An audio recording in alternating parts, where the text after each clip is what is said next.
Look at the case of Musa alayhi salam. He ran away from Egypt after accidentally killing someone.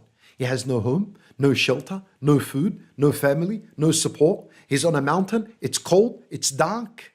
There's no bed, there's no rest. And from there, Allah Azza wa Jal says to him, وَأَلْقَيْتُ عَلَيْكَ مَحَبَّةً مِنِّي. And I have spread my love upon you.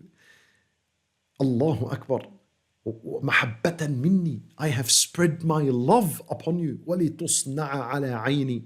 And I plan that you should be raised under my eye, yani under my supervision and under my care. Allahu Akbar.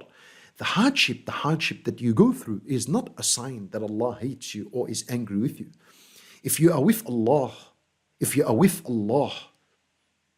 and you're performing your obligations and you're keeping away from the prohibitions and you're worshipping Allah and you love Allah Azza wa Jal, then the hardship you're going through, the message from Allah to you at that time is وَأَلْقَيْتُ عَلَيْكَ مَحَبَّةً مِنِّي.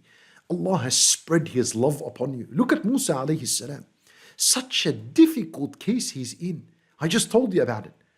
A fugitive of the law, no home, no shelter, no food, no family, no support, no food, no money, no cold, no rest, no bed, nothing. That's when Allah said to him, I've spread my love upon you. Allahu Akbar.